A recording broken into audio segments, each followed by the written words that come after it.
Olá, graça e paz do Senhor Jesus seja com todos vocês. Há alguns dias fiz um vídeo falando sobre uma passagem de Apocalipse que fala sobre o sacerdócio universal dos cristãos, falando a vocês que todos nós que um dia nos entregamos ao Senhor Jesus, Ele nos fez reis e sacerdotes. Está escrito lá em Apocalipse, eu quero que você abra. Vou ler o mesmo texto novamente, vocês já leram outra vez. Apocalipse capítulo 1, versículo 5. Eu vou ler do 4. Do 4 ao 6. Mas o mais importante está no versículo 6. Diz: João às 7 igrejas que estão na Ásia.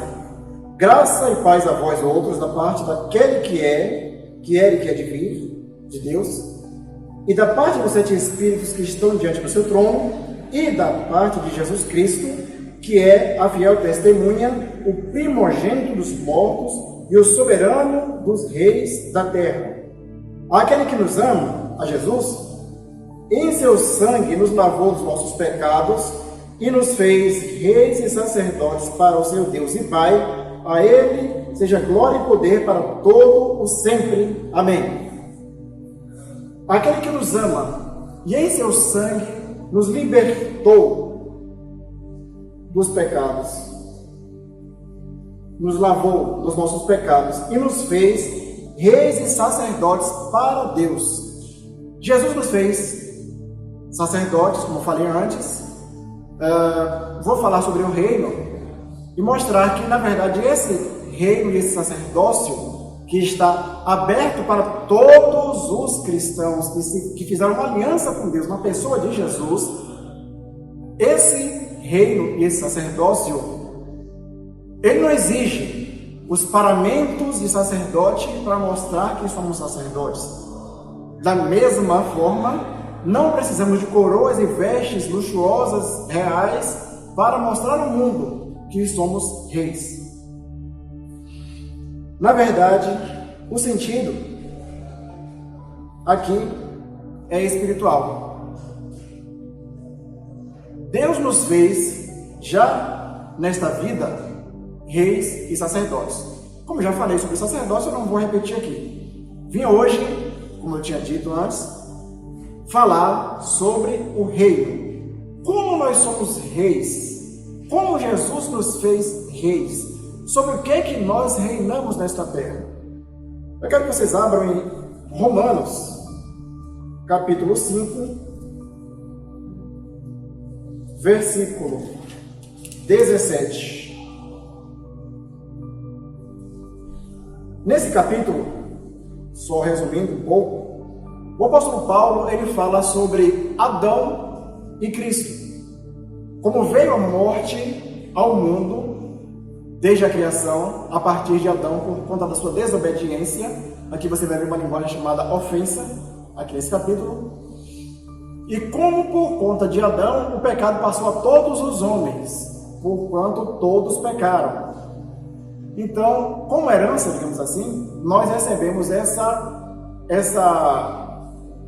carga genética, digamos assim, que nos influencia sempre ao erro, ao pecado. Isso foi lá em Adão. Só que aqui nesse capítulo, Paulo vai mostrar como Jesus mudou essa história nas nossas vidas. E eu quero que você veja 5,17. Ele diz assim: pois, se pela ofensa de um só, falando de Adão, a morte reinou por esse, ou seja, por meio deste, muito mais os que recebem a abundância da graça e o dom da justiça reinarão em vida por um só, Jesus Cristo. Aqui nesse capítulo, Paulo está mostrando que, como o pecado entrou no mundo e a morte reinou através dele, sobre toda a sua descendência, até nós, nossa geração, agora por Jesus, muito mais, ou seja, o poder revelado e ministrado através de Jesus, nessa graça, abundante graça, e o dom dessa justiça, ou seja, dessa justificação, foi muito maior, a ponto de que hoje nós reinamos em vida por um só, Jesus Cristo. Então, o que é que Jesus fez na nossa vida? Não estamos mais sujeitos ao pecado. Ou seja, nós não somos mais escravos do pecado. Ele já nos libertou. O conhecimento de Jesus, da pessoa de Jesus, nos liberta do pecado. Ele fala isso lá em João 8,32, e conhecereis a verdade vos libertará. Então, ele que é a verdade, ele nos liberta, nos traz para uma nova vida, e nós hoje já não somos mais escravos do pecado, não vamos mais sucumbir diante do pecado. O pecado perde a sua força na nossa vida, por isso que ele diz, reinarão em vida. Esse é um dos aspectos do nosso reinado nessa terra, que é o reinado sobre o pecado, ou seja, o pecado não mais está no domínio. Aqui mesmo, lá na sequência, vocês vão ver. Podem ler o capítulo 5, o capítulo 6, vocês vão ver na sequência que o pecado não mais terá domínio sobre nós.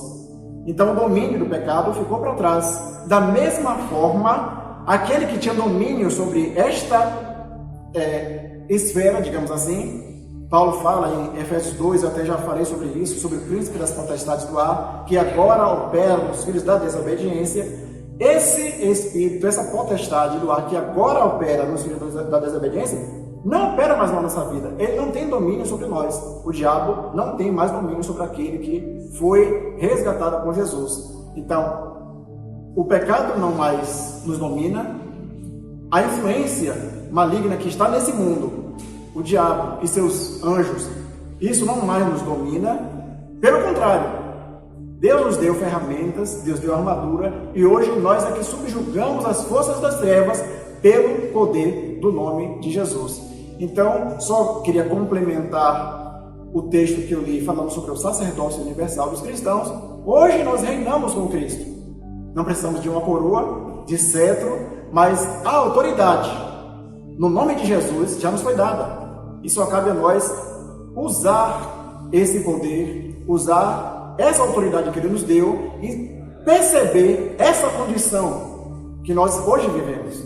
Então, se nós pensarmos bem que Jesus nos fez reis e sacerdotes para Deus, nossa perspectiva nessa vida precisa mudar. Nossa mentalidade precisa mudar. Nossa conduta precisa mudar.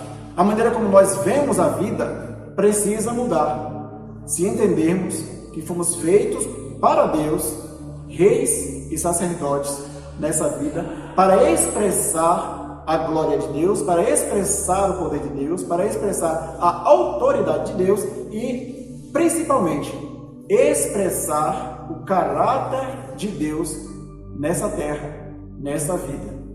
Então, queridos, medite sobre essa passagem, medite sobre essa condição que Jesus trouxe para nós e pense, você já se encaixou nessa nova condição de rei e sacerdote para Deus, através de Jesus? Se não, não demore.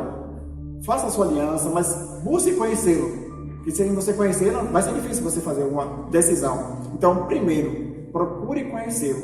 Lendo a Bíblia, lendo a palavra, buscando em oração. E, uma vez você compreendendo, nem que seja só um pouquinho, dê um passo avante para fazer essa aliança com Deus na pessoa de Jesus Cristo. E seja também um rei e sacerdote neste reino e sacerdócio que Ele mesmo já estabeleceu. Em nome de Jesus.